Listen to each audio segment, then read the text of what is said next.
Buenas noches, nosotros somos el grupo número 3 de la rotación de medicina comunitaria del internado de la promoción 68. El día de hoy vamos a hablar sobre el control prenatal. El grupo está integrado por Kevin Chinga, Giselle Saldarriaga, Eric Torres, Daniel Ocampo y Ariana Bourne.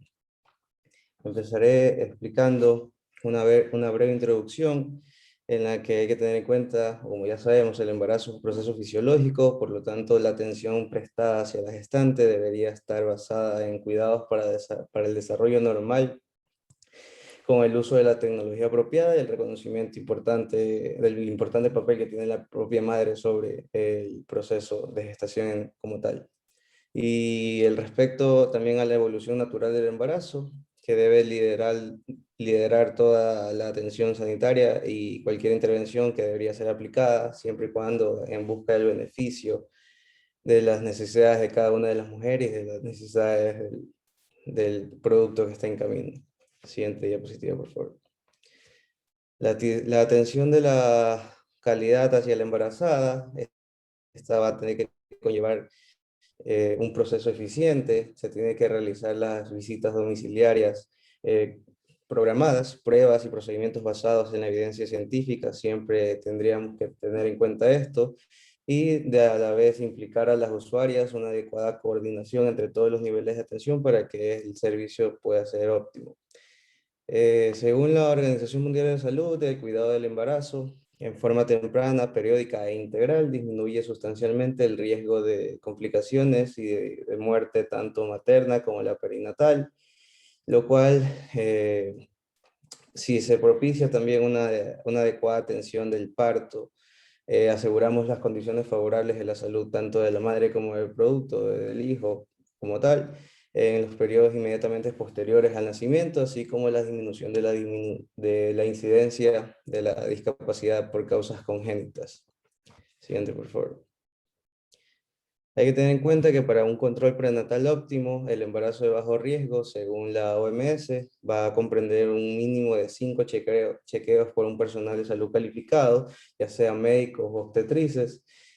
No obstante, el solo cumplimiento de estos controles no garantiza la calidad de la atención, puesto que se requiere que en cada visita se brinde un conjunto de actividades, procedimientos, que el equipo de salud en sí brinda hacia la embarazada con la finalidad que les comentaba hace un momento, que es la de identificar factores de riesgo de enfermedades y en pro de la salud de la madre, tanto como del recién nacido, del producto. La atención de la salud materno-infantil es una prioridad para el Ministerio de Salud Pública de nuestro país.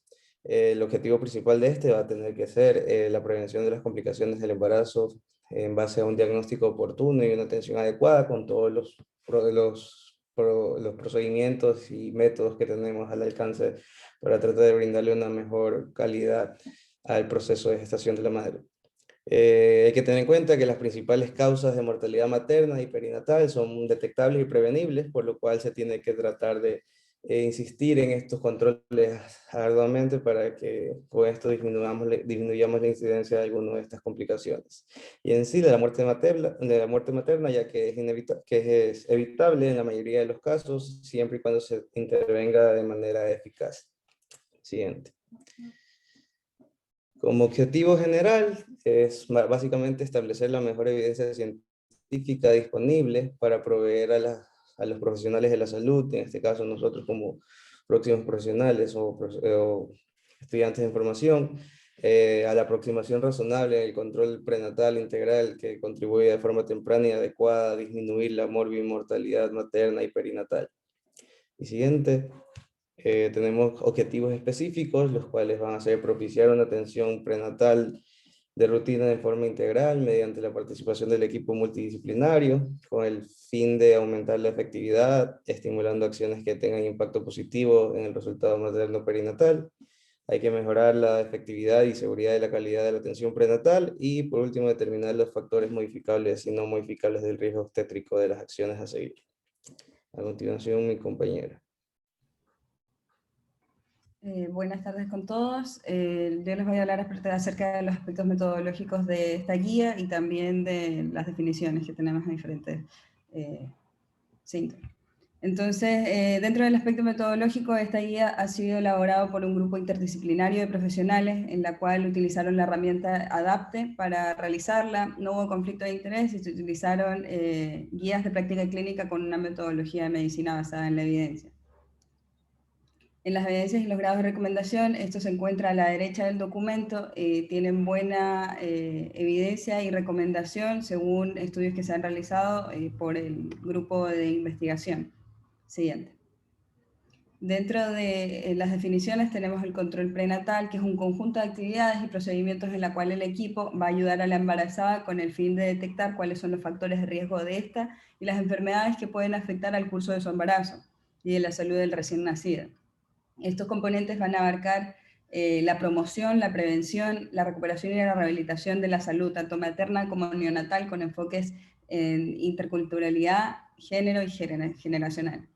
La edad gestacional es la duración que es calculada a través del FUM desde el primer día de la última menstruación normal hasta el nacimiento o el evento gestacional en estudio. La edad gestacional se va a expresar en días y semanas completas. Siguiente. Contrarreferencia y referencia. La referencia es el procedimiento en lo cual los prestadores de salud van a enviar a los usuarios a un establecimiento que generalmente empieza con un establecimiento de menor complejidad a uno de mayor complejidad, o ya sea un mismo nivel de complejidad, pero con una capacidad instalada que ellos no pueden resolver.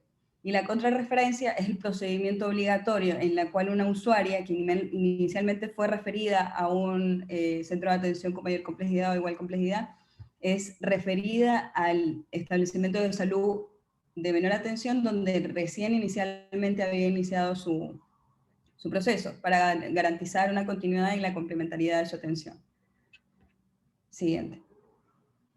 Existen también factores de riesgo modificables y no modificables. Los modificables va a ser cualquier rasgo característica o la exposición que tenga el individuo va a aumentar una probabilidad de sufrir alguna enfermedad o lesión. Estos factores pueden ser prevenibles y controlables, a diferencia de los factores de riesgo no modificables, en la cual no pueden ser revertidos. Siguiente.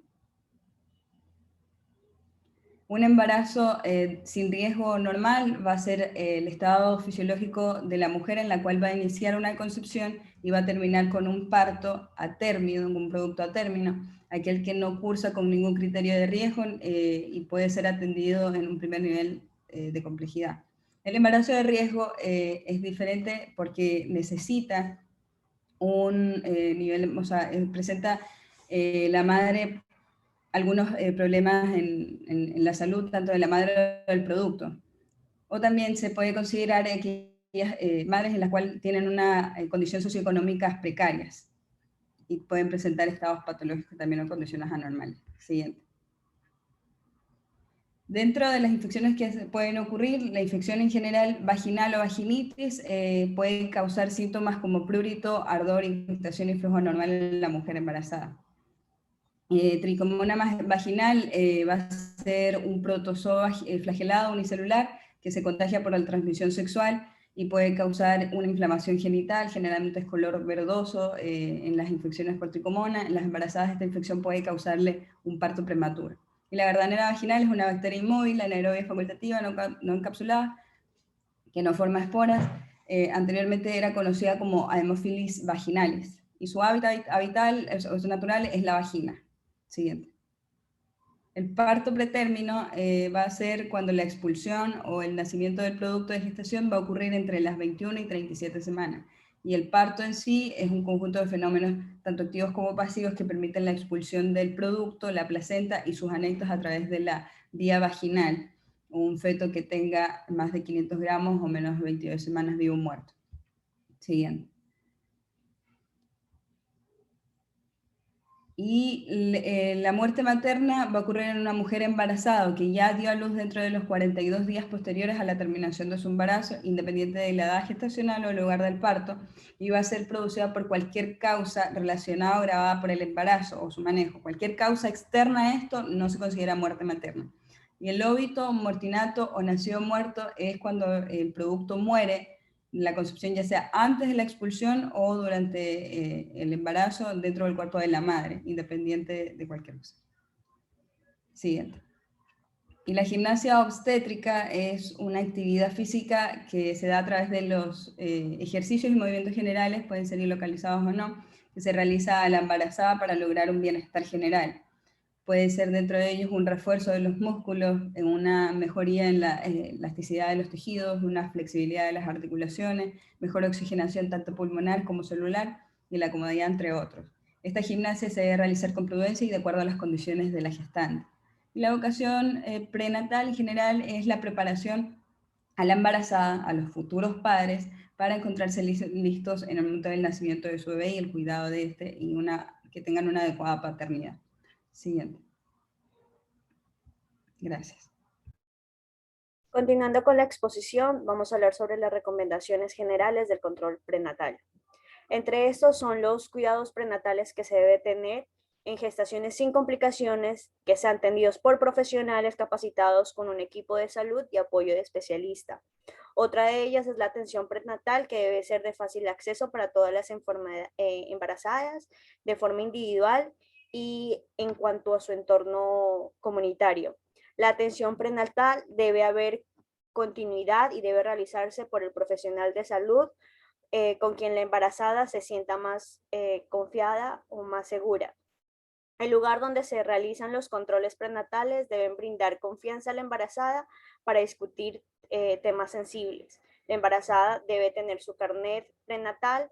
Este se dará en el control durante su embarazo, facilitando la relación médico-paciente. La decisión de la embarazada debe ser reconocida y agregarse en el proceso en alguna toma de decisiones acerca de sus cuidados.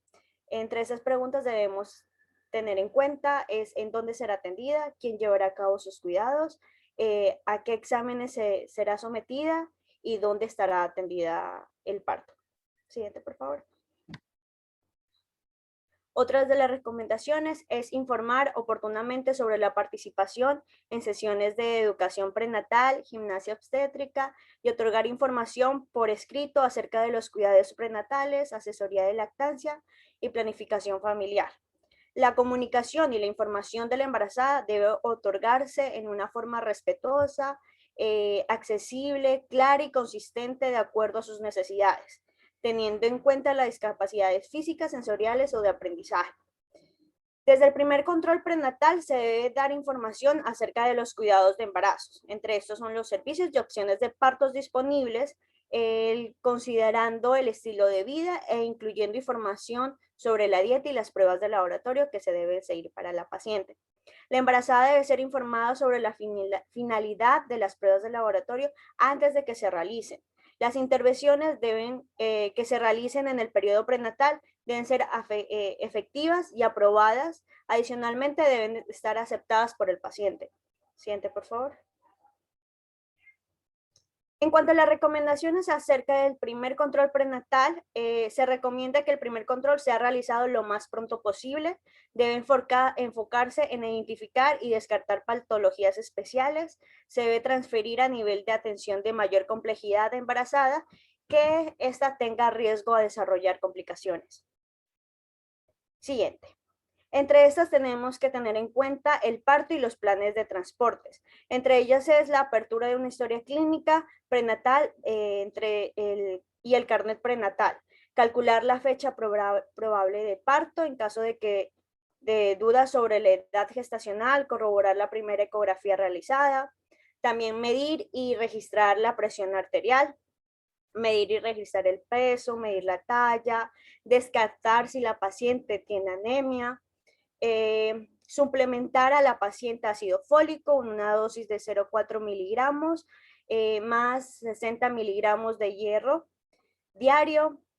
Detectar si la paciente tiene VIH, hepatitis, realizar un tamizaje de la función tiroidea. También debemos solicitar una ecografía de rutina entre las 11 a 14 semanas y entre las 18 a 24 semanas de gestación. Realizar un examen odontológico, toma de citología cervicovaginal, programar controles subyacentes y registrar la fecha en la hoja de control y en el carnet prenatal. Toda embarazada en su primer control prenatal debe recibir información sobre ¿qué?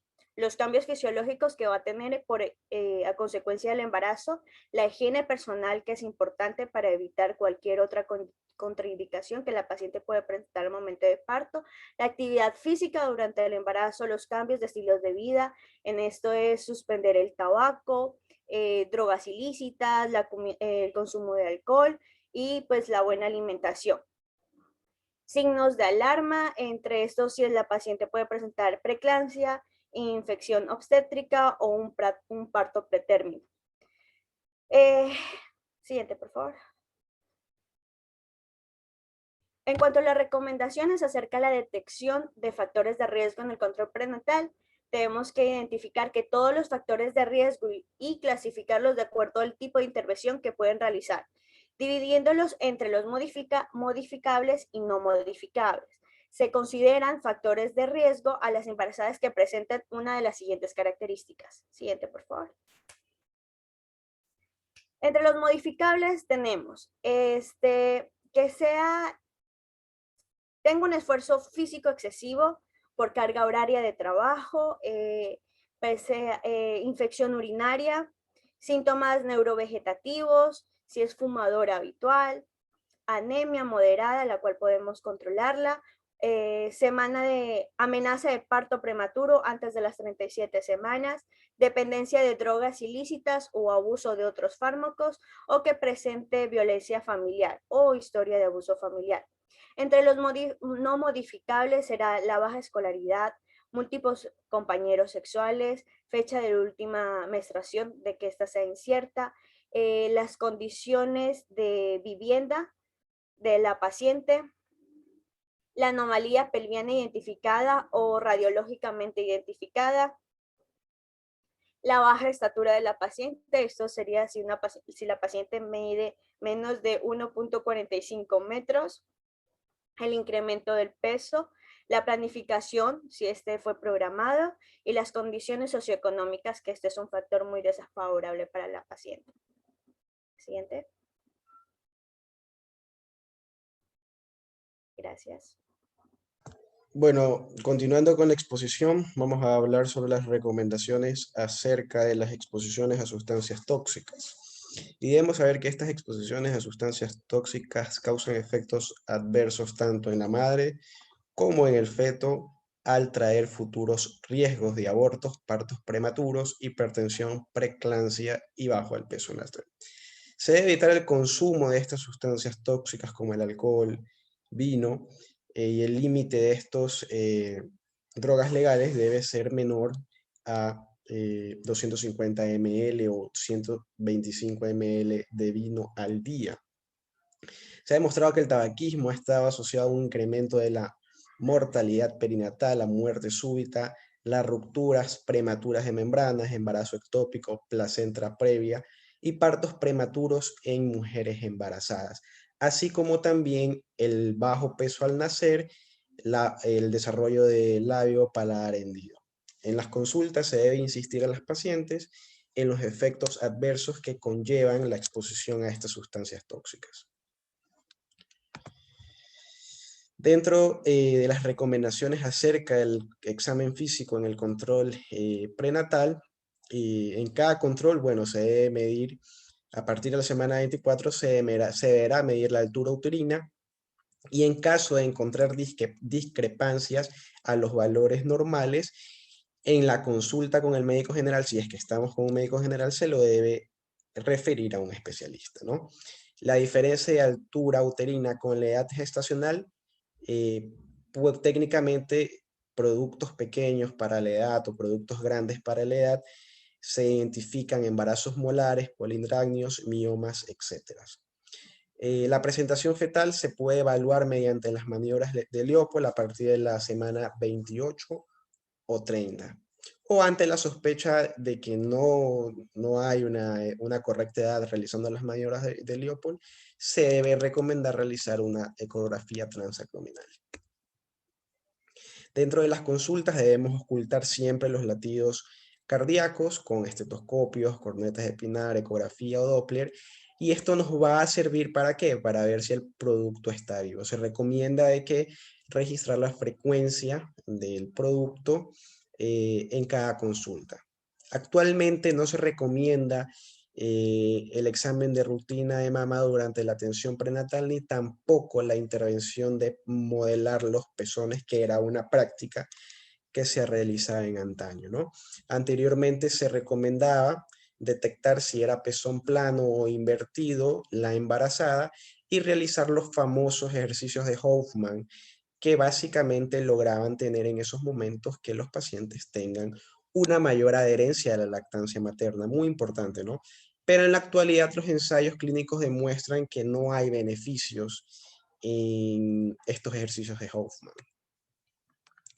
Acciones a realizarse, hablando de exámenes clínicos, según las edades de gestaciones, debemos saber que en el primer trimestre, bueno, aparte de la historia clínica, del examen físico, pues debemos de realizar ecografía, una tipología sanguínea, biometría, glicemia en ayunas, importante el examen de VIH y hepatitis y sífilis en pacientes embarazadas, que se los realiza en las consultas de el primer nivel de atención, ¿no? Un orocultivo, examen odontológico y también información de signos de alarma que pueda presentar la embarazada en esos momentos, ¿no?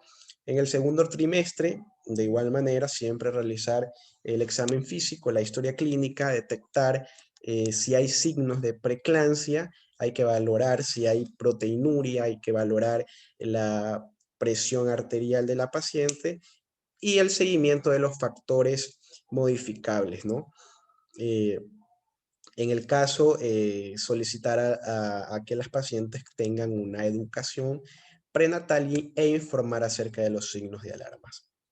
A partir de la semana 34, en pacientes con tratamiento de anemia, seguir las indicaciones según lo manifiestan las guías.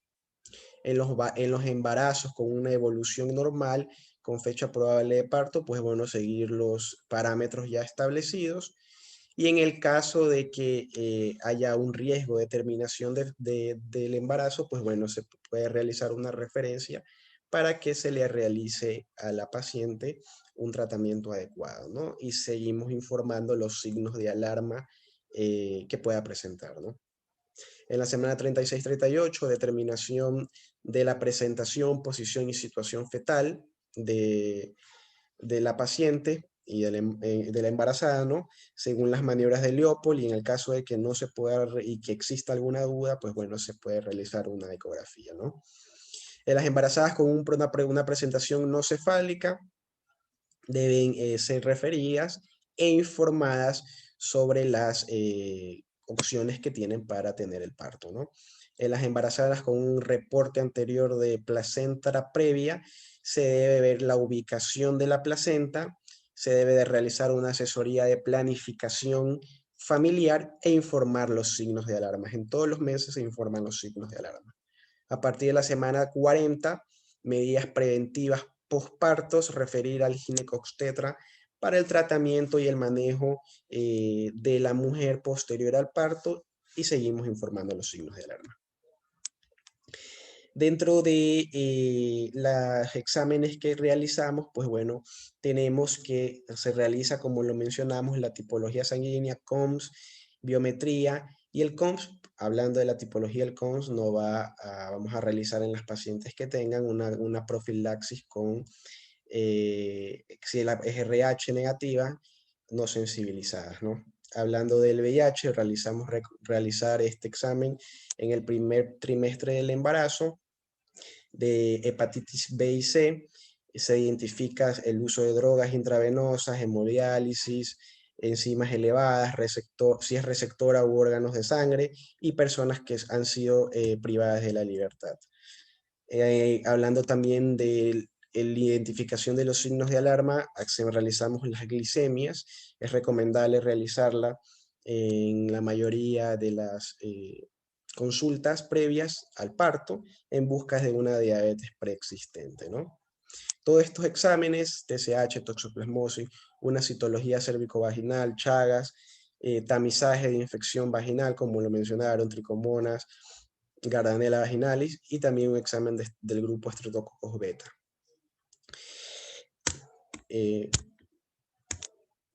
Gracias. Bueno, siguiendo con la exposición, vamos a ver las recomendaciones acerca del uso de la ecografía.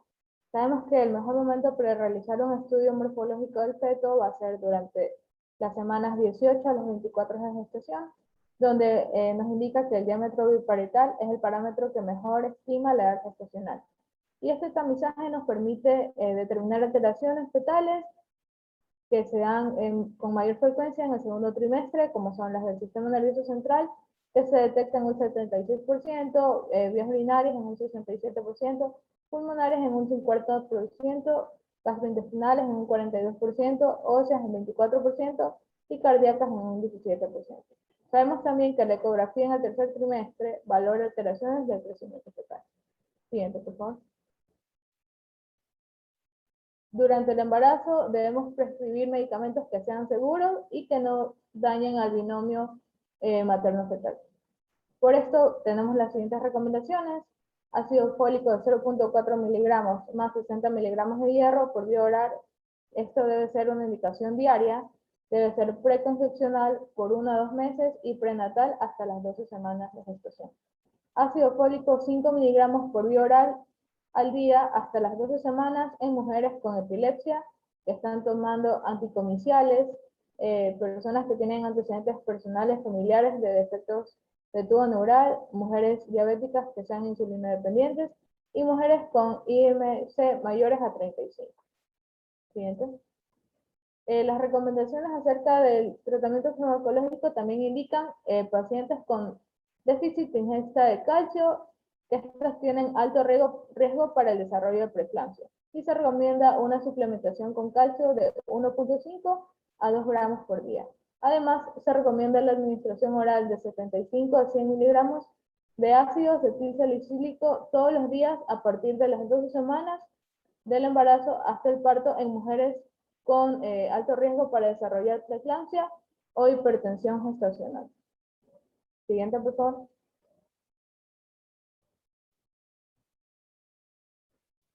En cuanto a las recomendaciones acerca de las vacunas durante el embarazo, sabemos que las vacunas con virus atenuados vivos afectan al feto.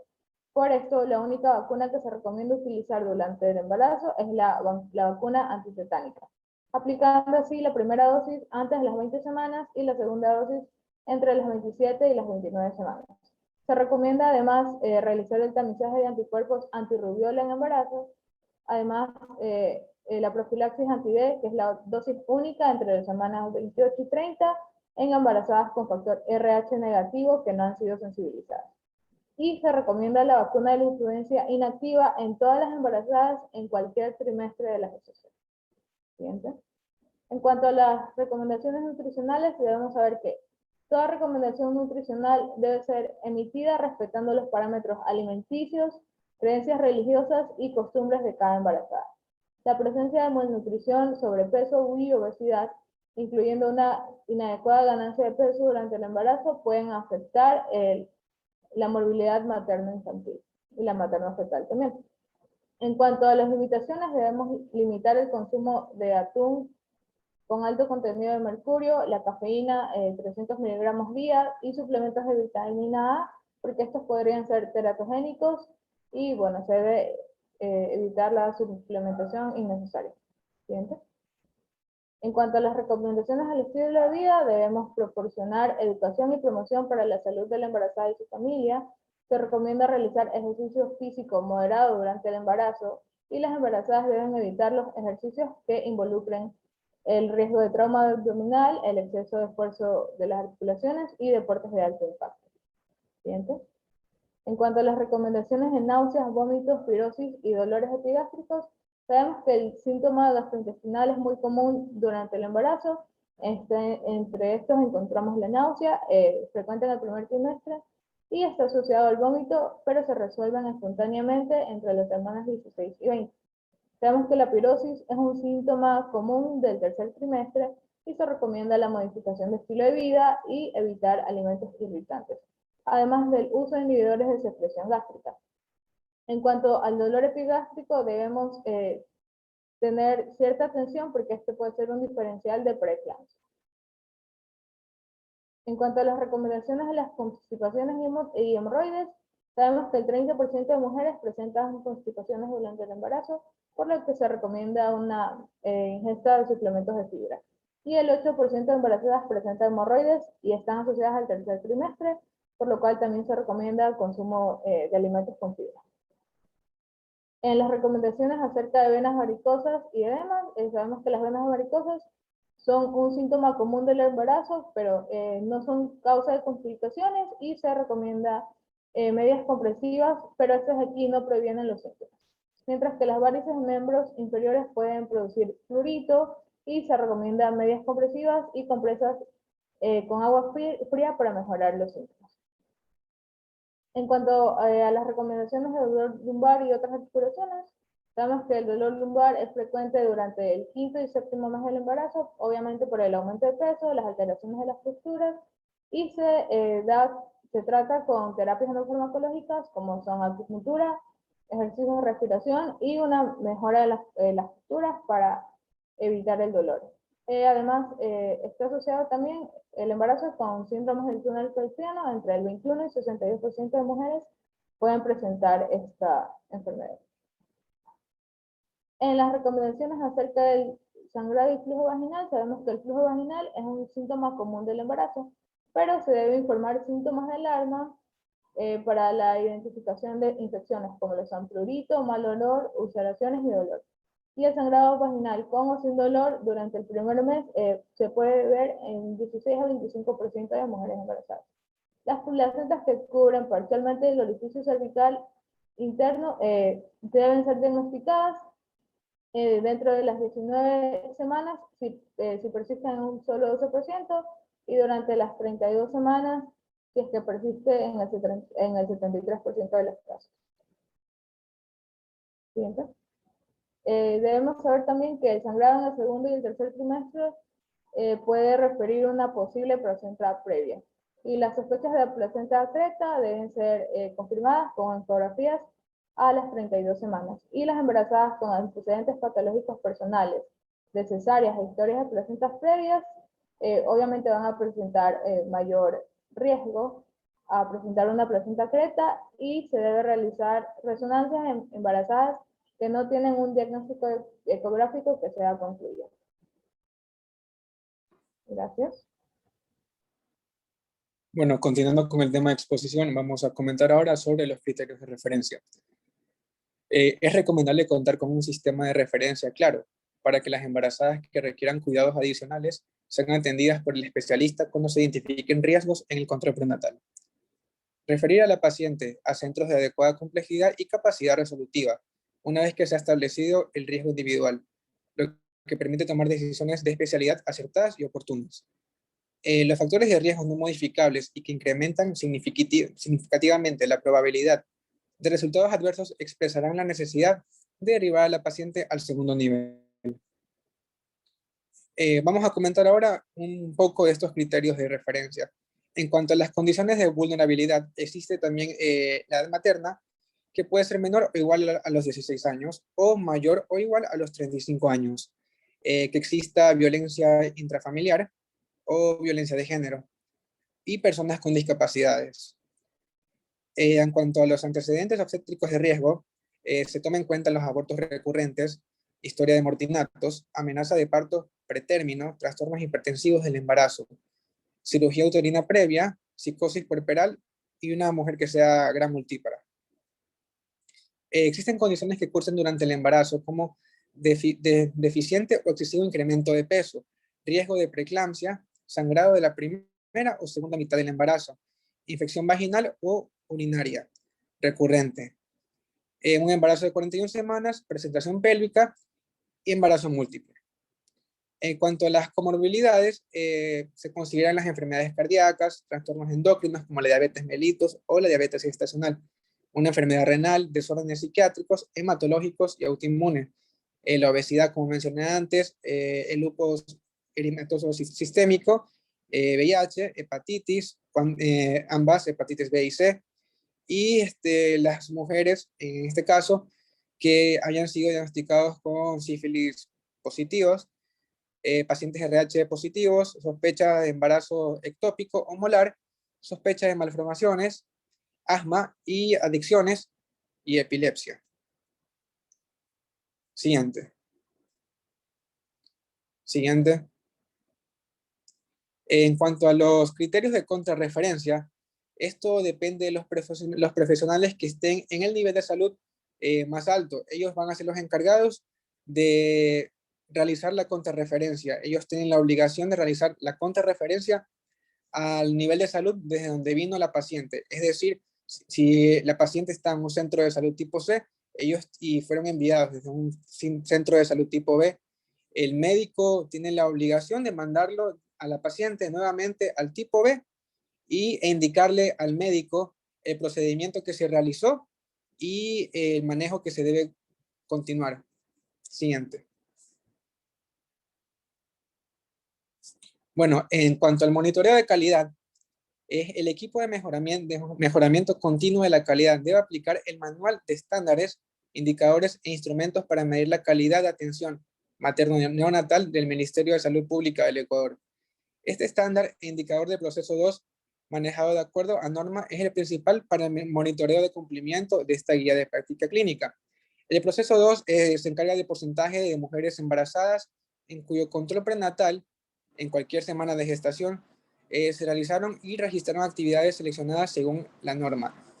Existen otros indicadores de entrada, proceso y salida relacionados también, que pueden ser evaluados si aplican al caso, como por ejemplo el 1, que se basa en el porcentaje de insumos, equipos y medicamentos esenciales con los que cuenta cada unidad operativa para la atención de salud materno y del recién nacido. Muchas gracias.